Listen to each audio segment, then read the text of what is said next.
Hi everybody. So we are going into a video for my class, my ESL 201 class at Irvine Valley College. It's a specific lecture on a specific reading. If you're interested in reading this, it's a great article on how to read and write for college, but it's a little different because it's specific for my class, so I will be having some class information. It's also kind of long, so you might or might not want to watch it, but if you do, here it is for everybody. So I hope you enjoy Mike Bunn's How to Read Like a Writer.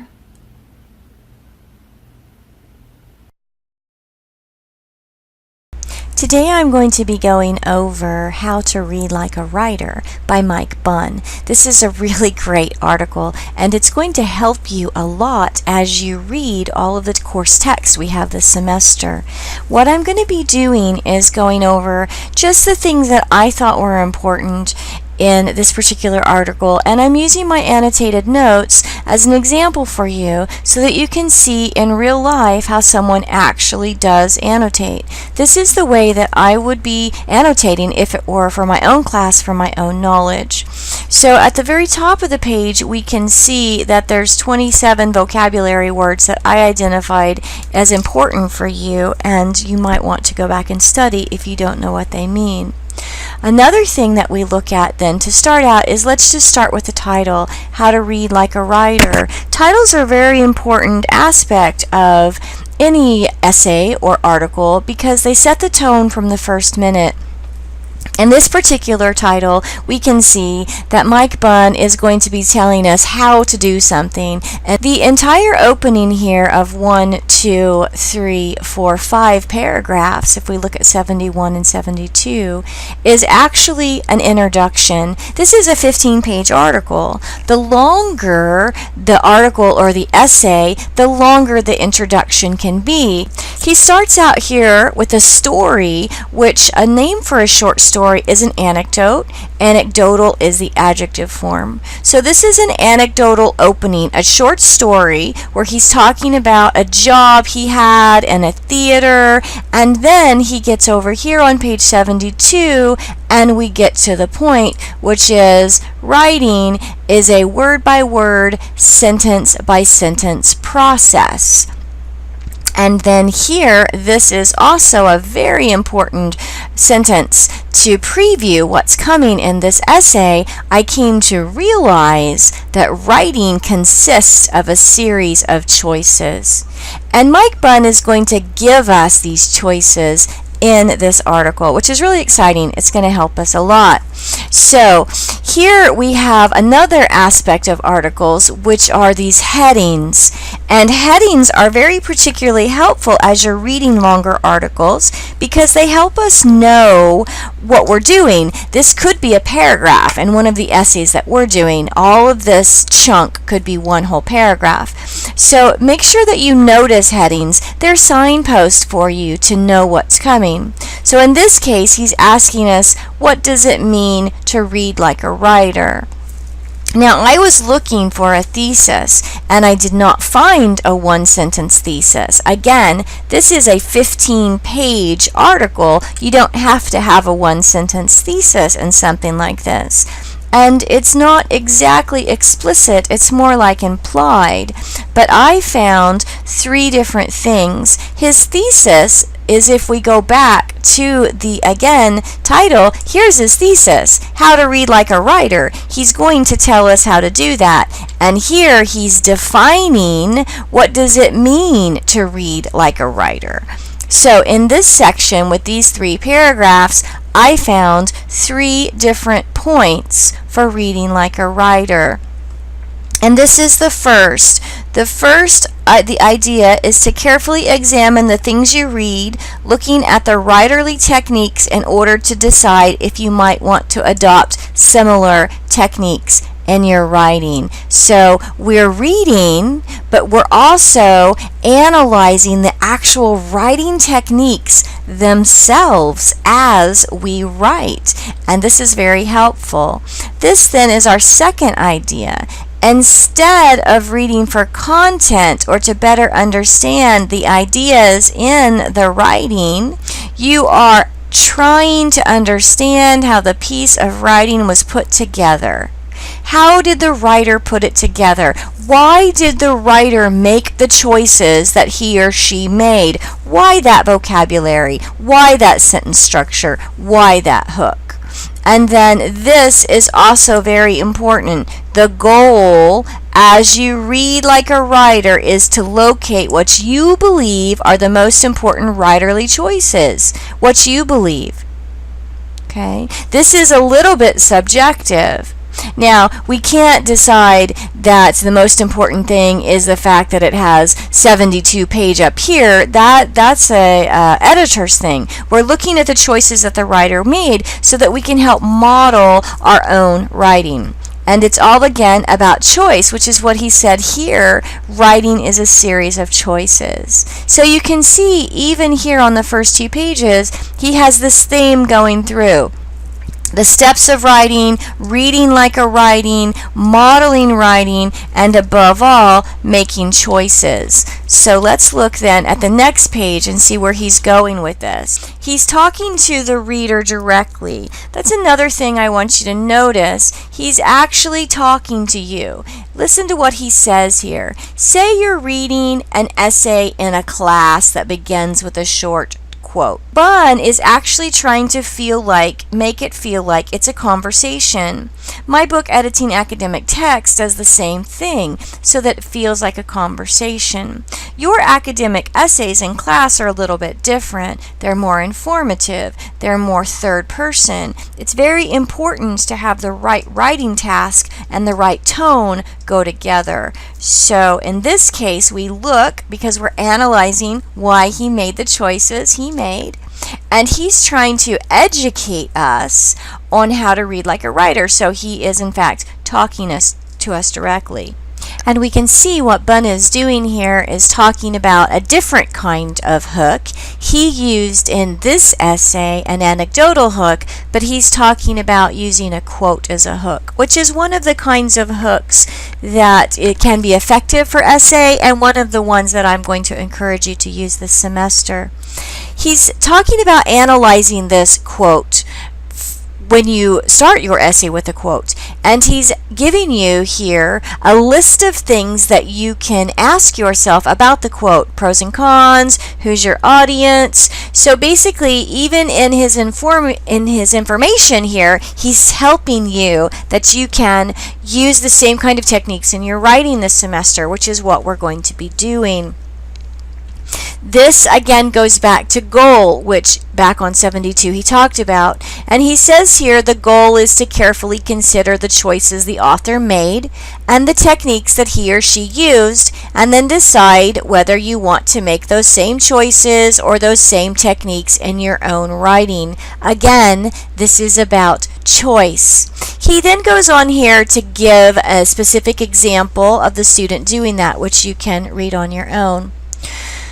We move on to another heading, and we notice here we have another heading. How is reading like a writer? He has made an acronym here, RLW, which means read like a writer, different from normal reading. And this sentence, I think, is important. Most of the time we read for information. When in life and college, we're reading for information. That's what we're doing. You're reading to find out where to go somewhere. If you're reading a map, you're reading a restaurant review, or in a biology class, you're reading for content, why the cells do what they do. And in English class, we're reading for the same thing. We have to realize here, this is a different kind of reading that we're doing. We're reading so that we can become better writers. That does not mean that we don't read for content as well. This is extra reading that you have to do. And he goes on to explain that. He's giving us a model or a template. This is a very important part, and look at the note that I have here. I wrote, this is not plagiarism, which is exact words. This is style, which is how we improve our writing.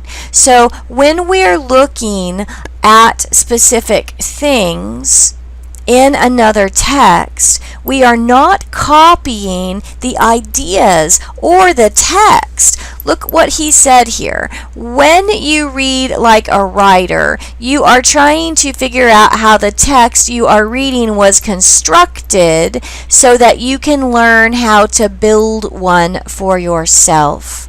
We are not copying.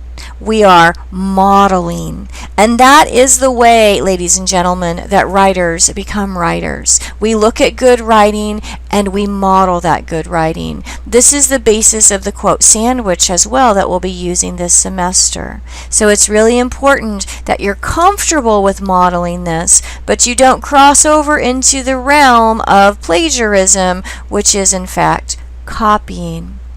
As we go on then in the article, we have why. So notice what he's doing. Again, he's using questions to set up the sections of his essay. Here, writing 1 expects this. This is what I said. Making things even more difficult is that your college writing instructor may expect you to read this way for a class, but never actually teach you how to do it. In writing 1, and in our class, actually, in all writing classes, everything that you're given has multiple things. So we have reading for content, we have reading for style, we have reading for analysis. This is all things that you're expected to do and to consider as you read. Then I've summed up again here what he's saying in this article so far, how he's defining writing. Writing is making choices. We've established that. Writing is using good techniques based on those choices. And then writing is metacognition. Metacognition is a really good word, and it basically just means thinking about your thinking. So you are in fact considering why you do what you do in writing. Here, this is a really important point, and this goes back to what we talked about on the very first day of class. You are in fact authors. Many students feel like, oh, authorship or writers are these people that I can never achieve what they're doing. But in fact, if you write, you are an author. Right now, in this class, you are an author. Now, you're not published necessarily, but you are still an author. We move on then to the next section about some specific questions to ask before you start reading. Specific relevant student examples he's giving you here throughout. And he also talks about context. And context, which he has here, consider the context. Context means the audience to who the writing is written for, the time period in which it's writing, the genre. Genre is a fancy word for type of writing. Is it manga? Is it fiction? Is it a nonfiction biography or a nonfiction memoir? Is it a poem? These are all genre types. And purpose. These are all things that we should always be considering when we write. Who is my audience? Context. What do they want? Moving on to page 77, he actually goes back then and starts explaining some of the things I just mentioned, like genre, and he goes into this, and you can read these questions for yourselves. Look at the questions and consider what he's talking about. What's the genre? Is it published or not published? We move on over here to, is this the kind of writing you will be assigned to write yourself? This is a very good question to consider, and you should be able to figure that out based on the class you're taking. This is called academic writing, ESL 201. So, what kind of writing do you think we're going to be doing? Yes, academic writing. So in our class, we are not going to learn poetry. I've been reading haikus over the summer, Japanese poetry, and it's really nice, and I really like it. You're not going to write that in this class. You're not going to write fiction in this class. So that's the thing that we look at. Just because we're looking at a short story doesn't mean you're going to be writing a short story. You have to consider these things and say, how much of this writing that I'm reading should I in fact model in this particular class that I'm writing for? Here he goes on to talk about pathos. Pathos is here. Sympathy, another fancy word for sympathy is pathos.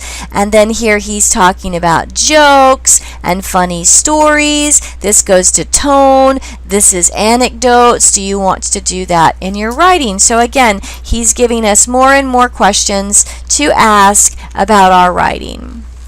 When we move on to page 79, he says, what are questions to ask as you are reading? And here he's giving you very specific questions. What is the author's purpose? Who is the intended audience? This, I think, is one of the most important sentences in the entire reading. You'll have to train yourself to do it well. Just like anything else, practice brings proficiency. You have to train yourself. We do an enormous amount of reading in this class. In college, one of the main ways that we disseminate information is through text. Sometimes video, sometimes audio, but most of the time it's through reading. So the more you train yourself this semester, the better you'll get at it and the easier it will get. When we look then on page 80, he gives us other kinds of questions. Language. Language is particularly important to ESL students. These are really good questions that you can ask yourself. How effective is the language the author uses? Is it too formal, too informal? Is it appropriate? How do I see what the language is? I look at the vocabulary. I look at the tone.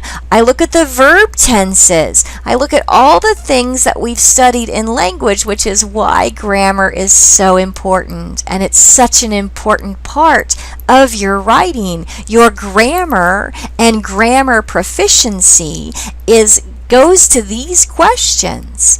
We also have evidence. What kind of evidence does the author use? Does he use statistics, quotes, personal anecdotes or personal stories, citing books? These are all different kinds of evidence.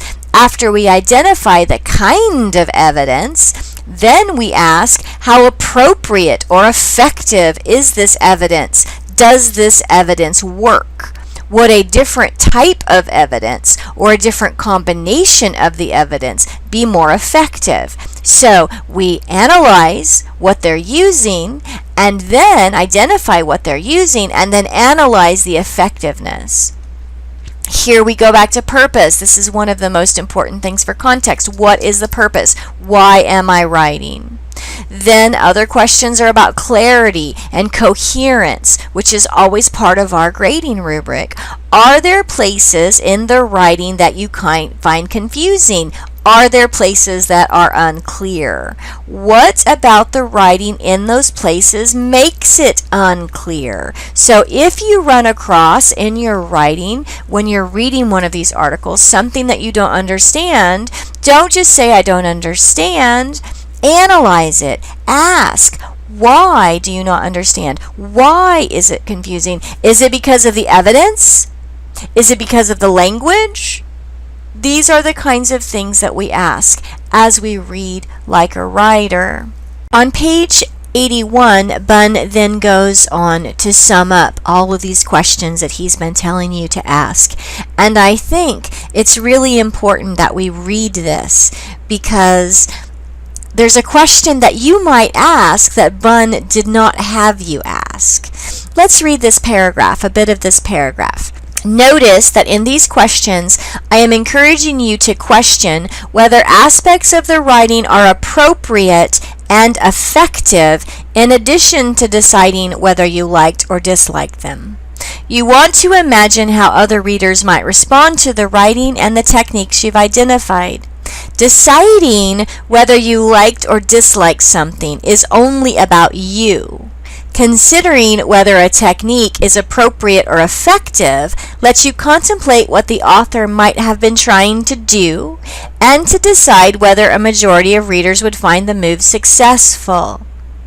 I can dislike work based on personal preference, yet it can still be effective. Now, this doesn't mean that you have to incorporate strategies that you don't like, but oftentimes as students we get caught up in the I didn't like that text, therefore it's not a good text, and that is not the best way to decide that. Is it effective? Is it doing what the author wanted to do for the majority of people? And that's what we ask when we're looking at these questions. So let's move on to the next section. What should you be writing about as you are reading? Should you be marking your text? Absolutely, 100%. The way that we learn to read like writers, the way that we process information, the way that we improve our information is to write on our text. This is one reason that I'm showing you my very messy annotations. This is the way that I write on my text. I didn't do it for you. I didn't do it to model. I did it because when I'm trying to understand a text, this is what I do. I use exclamation marks. I use star marks. I highlight sometimes. You should be writing on your text. Bunn sums up his article by breaking down his own writing, and he uses his introduction for that, and he gives you the specific questions that he wanted you to answer before you start reading, and he asks you to answer them. The author's purpose, and I went back and I answered them. The author's purpose is instruction. Here I'm writing on my text. I'm annotating. I'm communicating with the author. Who is the intended audience? College students. What about the genre? This is an article.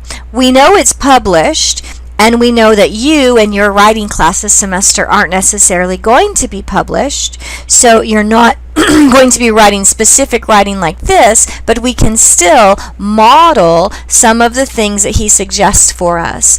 And then he goes on page 83 to break it down paragraph by paragraph for you, which is really nice. One of the things that he says that I like a lot is this sentence here at the bottom of page 83. He says, they are not necessarily the right questions to ask because there are no right questions. We have to get away from this sense of right and wrong when we're writing. Yes, of course, in writing there is right and wrong. With grammar, there is absolutely right and wrong. But that's a small part of the writing. Following the directions and doing what we have to do is vital, but after that it becomes so much more quality and effectiveness and a lot less right or wrong. So a better question to ask, rather than is my writing right, is my thesis right, is my hook right? A better question to ask would be, is my hook effective? Does it make the tone that I want it to do? Is my thesis effective? Does it in fact connect all the major parts of the essay? Do you see the difference? If all you take away from the article is that, you will make great strides in your writing. Then he goes on to evaluate the language, because he talked about language, he talks about level, the vocabulary provides tone. So this is just him breaking down his own writing, doing what he's asking you to do.